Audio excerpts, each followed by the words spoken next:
थे। वहां पे उस शील निधि राजा ने कहा कि इसके गुण और दोष बताओ, गुण और दोष बताओ। लेकिन वहां पे नारद जी दोष तो भूल ही गए, बस गुण ही गुण, गुण ही गुण, गुण ही गुण दिखाई दे रहे। हाँ? और इतने विमूढ़ हो गए, कैसे लिखा था ये था, जैसे कभी कभी लिखने में पढ़ने में बड़ा कॉमा से भी बड़ा अंतर पड़ जाता है। कॉमा लगाने से हैं? रोको मत जाने दो, शब्द तो नहीं है, कॉमा को न हटाओ, रोको से हटाओ, मत पे लगाओ।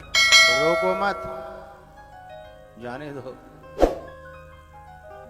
रोको मत जाने दो, रोको मत जाने दो। अब लिखा तो ये था कि इसको वही बरेगा विश्व मोहिनी को जो अजर और अमर होगा। लेकिन नारद जी पढ़ रहे हैं इसको जो बर लेगा वो अजर और अमर हो जाएगा।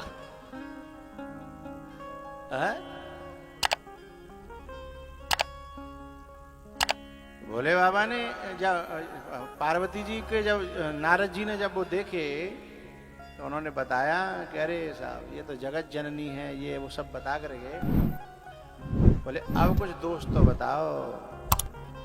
बोले दोष ये है कि इनको जो वर मिलेगा वो बड़ो बेकार है, बड़ो बेकार।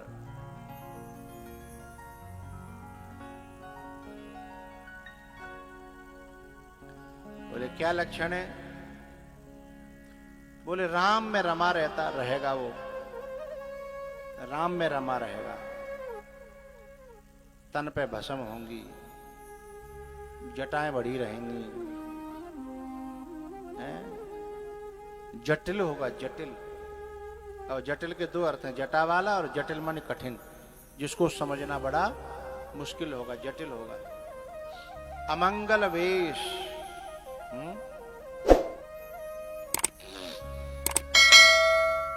अच्छा एक बात बताऊं, इन सब लक्षणों को नारद जी बुरा मानते हैं क्या?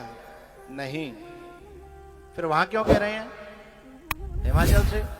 क्योंकि ये सब लक्षण संसार की नजर से बुरे हैं, लेकिन आध्यात्म की नजर से ये लक्षण बहुत अच्छे हैं? इसलिए ध्यान रखना कथा के श्रोताओं,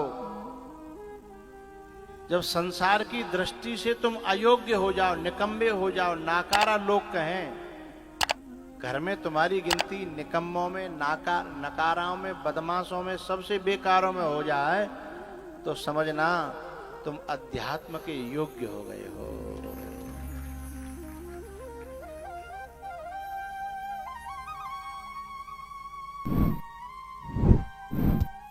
और संसार की दृष्टि में तुम बड़े होशियार, बड़े चालाक, बड़े चतुर, बड़े योग्य, बड़े इंटेलिजेंट हो जाओ, तो समझना तुम अध्यात्म के बिल्कुल अयोग्य हो गए हो। ये रास्ता बड़ा उल्टा है।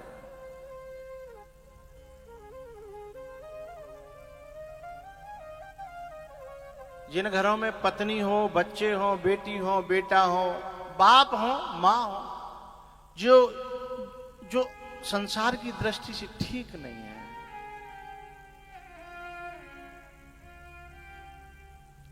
वो अध्यात्म के योग्य होते हैं। जिन खेतों में गन्ना होता है उनमें आलू नहीं हो पाता है, जिनमें आलू होता है ना उनमें गन्ना नहीं हो पाता। आलू को चाहिए रेतीली मिट्टी, तो गन्ना को चाहिए दोमट चिकनी मिट्टी, जो पानी को सोखे ना, भरा रखे। और आलू को चाहिए बस नेक पानी लगे और सूख जाए, आलू को भीतर ही भीतर फूलने का मौका लग जाए। हाँ? जहां आलू होता है वहां गन्ना नहीं होता है। जहां गन्ना होता है वहां आलू नहीं होता।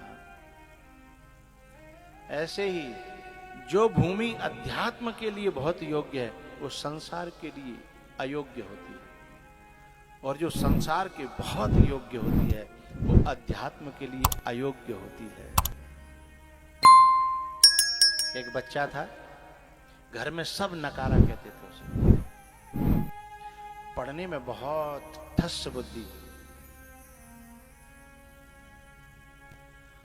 8वीं क्लास में ही फेल हो गया, क्योंकि हमारे हिंदुस्तान में 8वीं क्लास में, क्यों भैया 8वीं क्लास में क्या फेल होना? अब घर में हो तो की कोई इज्जत रही नहीं। उससे लोग कहते कि तेरे को तो भीख भी नहीं मिलेगी, भीख। लेकिन घर वालों ने फिर भी कहा अब की बार फेल मत हो जाना, हम पैसा खर्च कर रहे हैं, खबरदार। उसने कहा नहीं, कोशिश करेंगे। फिर पढ़ाया 1 साल, दूसरी बार फिर फेल हो।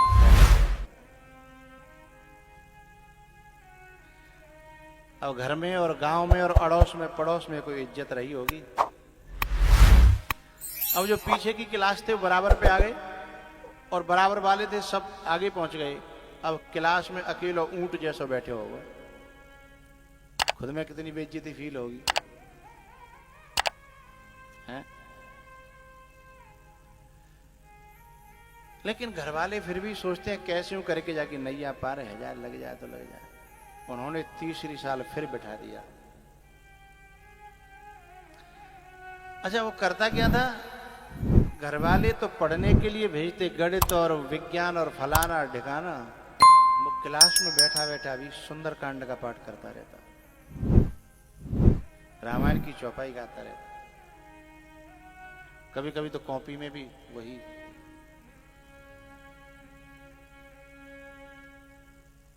तीसरी बार जब रिजल्ट आने वाला था तो घर वाले बड़े तैयार कि अब के क्या तो जई रहेगो,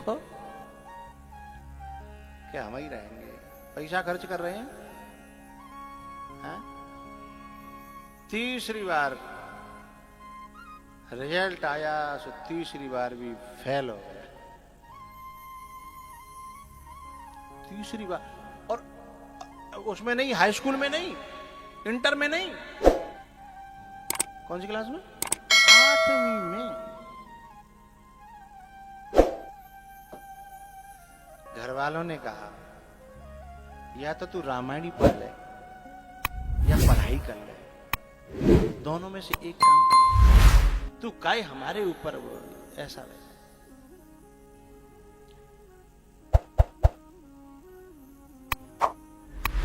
उसने कहा आप मुझे रामायण पढ़ने की पूरी छूट करो तो शायद हो सकता है पढ़ने में भी मन लग जाए, पर आप रोक लगाते हो तो न इधर का रहता हूं न इधर का रहता हूं।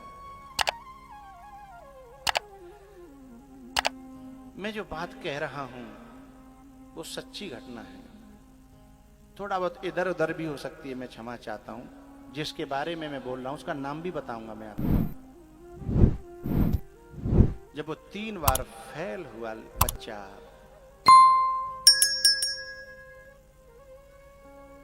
उसके बाद संसार के सर्वथा अयोग्य हो गया, लोगों में उसका मजाक होता, क्योंकि जैसे पीछे की क्लास वाले बच्चे आते जाते हैं ना, और हम अपने बराबर वाले आगे चलते चले, 3 क्लास आगे निकल गए बराबर वाले, वे भाई यही जई टेबल पे बैठे हैं, इसी आसन पे बैठे हैं। कल्पना करो बेइज्जती की, क्योंकि वो संसार के अयोग्य था, लेकिन अध्यात्म वो इतना योग्य था। घर वालों ने कहा चल तू रामायण खूब जिक के पढ़ा कर। घर वाले कोई भक्ति पूजा पाठ के लिए मना नहीं करते, घर वाले संस्कार डालते हैं, पर जब पढ़ाई न करे बालक तो फिर रोकने की कोशिश करते हैं। उसके घर में ठाकुर जी का मंदिर भी था, राम जी का दरबार भी था। उनके जो बाबा थे वो बहुत प्यार से रामायण सुनाते भी थे, पढ़ाते भी थे। फिर उसने थोड़ी थोड़ी पढ़ाई भी की, लेकिन पढ़ाई में बहुत योग्यता हासिल नहीं हुई, जैसे तैसे पढ़ाई करी। लेकिन 3 बार 8वीं में फेल होने के बाद जब वो अध्यात्म में प्रवेश किया, वही व्यक्ति इतना ऊंचा बना कि अपने जिले में नहीं, अपनी तहसील में नहीं, अपने प्रदेश में नहीं, अपने देश में नहीं, पूरे विश्व में लोग जानने लगे उसे। उनका नाम पड़ा पूज्य मुरारी बापू।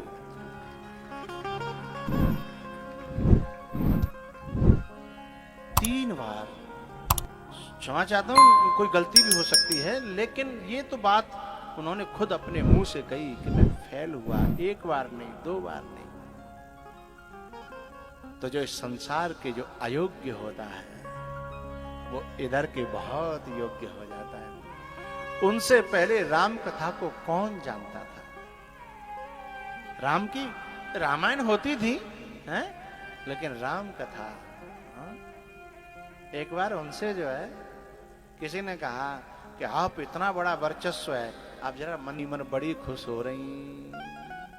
क्यों? बोले मुझे तो वही चाहिए जो संसार के अयोग्य हो और अध्यात्म के सर्वथा योग्य हो। मुझे तो वही चाहिए, क्योंकि पहले मांग के आई हूं। मैं आपको एक बात और यहां कहना चाहता हूं, जिन्हें बुद्ध पुरुषों की सन्निधि मिल जाती है, सेवा मिल जाती है, सानिध्य मिल जाता है, संग मिल जाता है, वो इस अंतर को बहुत अच्छी तरह समझने और जानने लगते हैं। कितना फॉलो कर पा रहे हैं वो अलग बात है, लेकिन समझने लगते हैं, जानने लगते हैं। नहीं तो यहां पार्वती जी दुख के मारे आत्महत्या कर लेती कि पहले जन्म में मरे मराई आई हैं और दोबारा फिर वैसे कोई मिलेगा तो मर जाती। लेकिन जो इस अंतर को समझ लेता है, हाँ?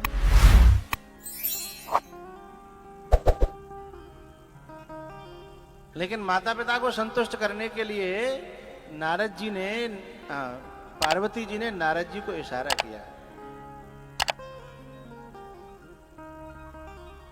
कि उनको, यानी मेरे को यदि योग्य वर पाना हो तो क्या करना पड़ेगा? योग्य वर पाना हो। और माँ बाप भी पूछने लगे। तब नारद जी कहते हैं, जो तप करे कुमारी तुम्हारी,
तुम्हारी बच्ची जो है तप करेगी,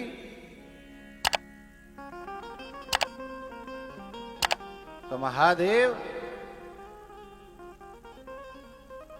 इसके लिलार में लिखे हुए शब्दों को उलट पलट कर सकते हैं।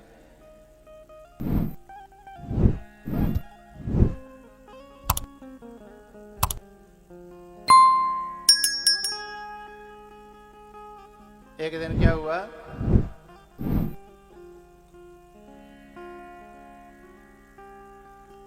रावण जो है यज्ञ कर रहा था। लिलार के लिखे शब्दों की बात आई तो बात याद आई, रावण यज्ञ कर रहा था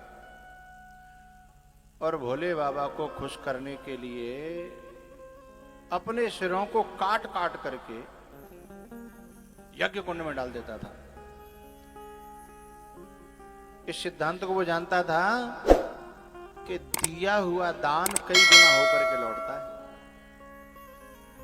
जानता था वो। इसलिए एक एक सिर के बदले में 10-10 सिर, 100-100 सिर एडवांस में रखता था। एडवांस में जरूरत पड़ने पर लग जाए। एक दिन क्या हुआ, जैसे उसने काट के डाला और वो जल ही रहा था, तब तक दूसरा सिर आ गया। और दूसरा सिर आया, उससे उसने जब जलते हुए देखा तो नरके कर आपन वधवाची, नरके कर मनुष्य के हाथों अपना वध, नरके कर आपन वधवाची, वाच करके पढ़ करके। और रावण बड़ा हंसा, बोले मेरा वध और मनुष्य, अच्छा ये जो लिखने का काम है वो विधाता का है, ब्रह्मा जी का है। रावण हंसा, बोले ब्रह्मा जी बुढ़े हो गए हैं, सठियाए गए हैं। नरके कर आपन वध पाछे,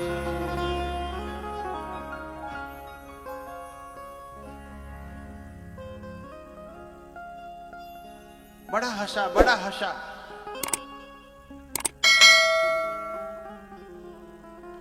अब मैं यह प्रश्न खड़ा कर रहा हूं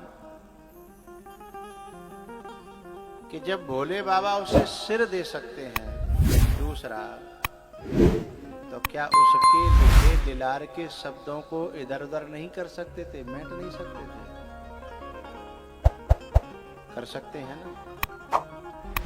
लेकिन वो करवावे को राजी हो तब तो है, करवावे को है। इसलिए भोले बाबा ने न जाने कितनों के प्रारब्ध को इधर से उधर कर दिया, लेकिन रावण का नहीं कर पाए। क्यों नहीं कर पाए? उसका कारण है भाई, अपने रेडियो को सुधरवाने के लिए मैकेनिक के हाथ में देना पड़ेगा, और वो अंजर पंजर खोल करके देखेगा, उसमें फिर जो गड़बड़ी उन्हें ठीक करेगा। तो रावण अपनी खोपड़ी को उनके चरणों में खोलने के लिए नहीं देता था, झुकाना ही नहीं चाहता था।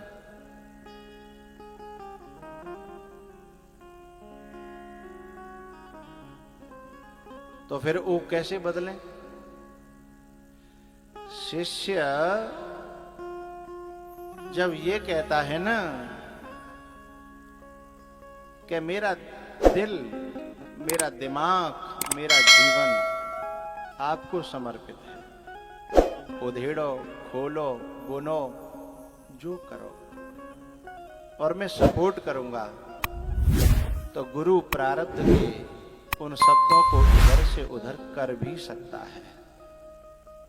क्यों कर सकता है, कैसे कर सकता है, छोटी सी एक बात बताना चाहता हूं। प्रारब्ध है क्या?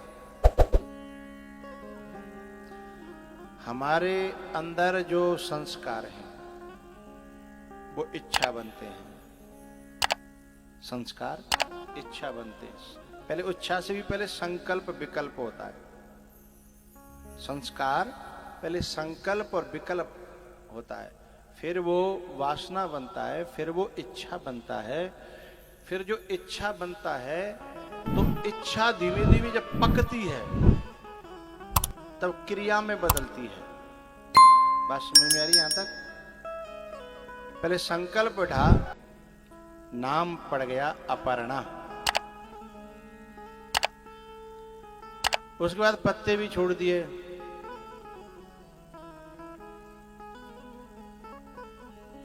इतना हठ योग किया,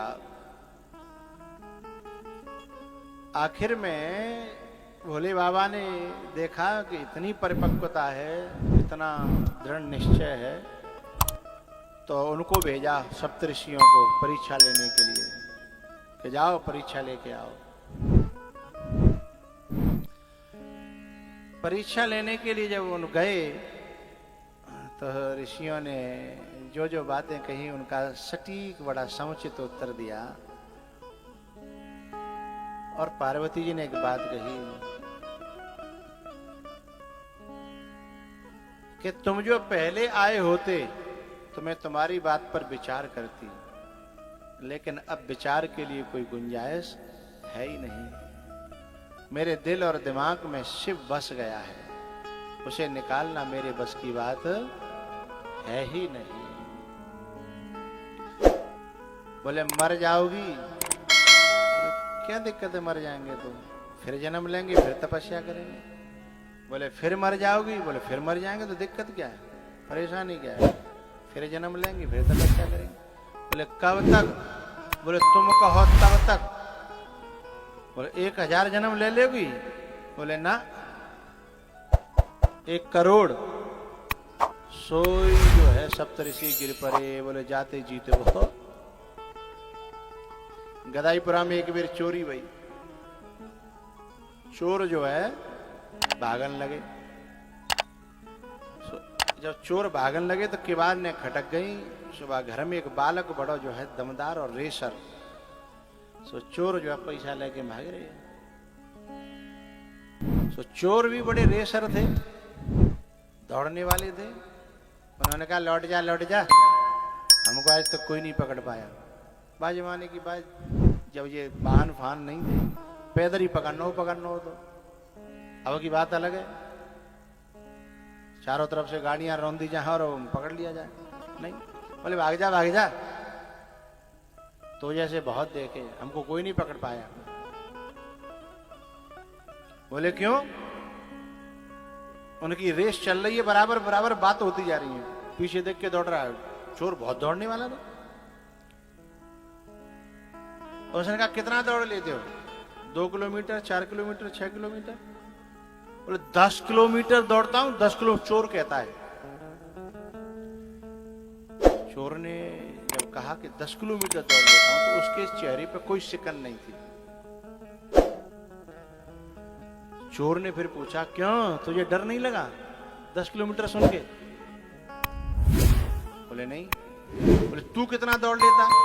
चोर कहता है तू कितना दौड़ लेता है? बोले मैंने किलोमीटर कभी गिने नहीं है, पर तू भाग, कहूं तो गंगा जमुना पड़ेगी, मैं उतना दौड़ लेता हूं। सोई चोर गिरे पड़े हो। बोले गंगा जमुना तक की बात कर रहा है ये, है? तो वहीं के वहीं गिर पड़े हो। तो सप्तऋषि तो कह रहे कि 1000 जन्म ले लेगी। मानी 1000 कोटि जन्म, कोटि जन्म लगे रगर हमारी। सोई पावन में गिर पड़े। बोले क्षमा करना, हम तो 1000 तक ही सोच रहे, तुम करोड़ों की बात करती हो। पार्वती कहती है मैंने सौदा नहीं किया, घाटा और फायदा सौदे वाले लोग देखते हैं, मैंने तो जीवन दिया है, मैंने दिल दिया है। फिर यहां फायदा और घाटा कहां से आया है? फायदा लोग व्यापारी देखते हैं, मुनाफा होगा तो सौदा करेंगे, नहीं होगा तो नहीं करेंगे। लेकिन मैंने व्यापार नहीं किया है, मैंने सौदा नहीं किया है।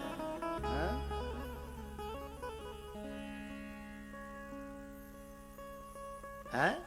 तो पार्वती जी जो है ना, जब ऐसा कहती हैं, तो पार्वती के पद चिन्हों पर अभी तक लोग चलते हैं। अभी कुछ दिन पहले कलयुग की बात है, मीरा ने भी कह दिया था ना,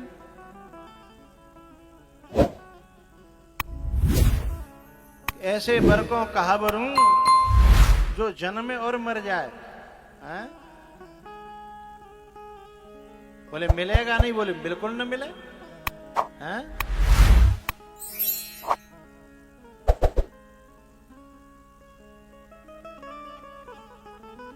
फिर वो पंक्ति गाते हैं ना,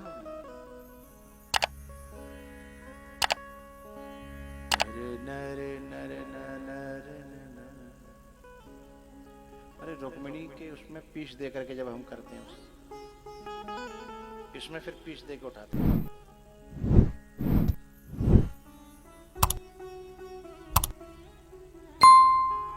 इस भजन में फिर हम पीस देते हैं, फिर पीस को ही भजन बना के। हाँ,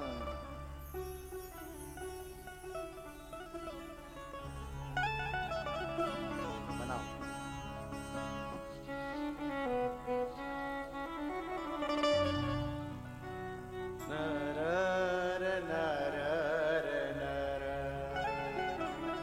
मुझे अपनी ही, ओ मुझे अपनी ही, मुझे अपनी ही दुल्हन बना ले। शीरो शीरो गाऊं के नाचबे को सो गाऊं? Shero shero? हाँ, तो ठीक है, थोड़ा सा चलता लेंगे। ओ मुझे अपनी ही दुल्हन बना ले, श्याम तेरी दीवानी हुई।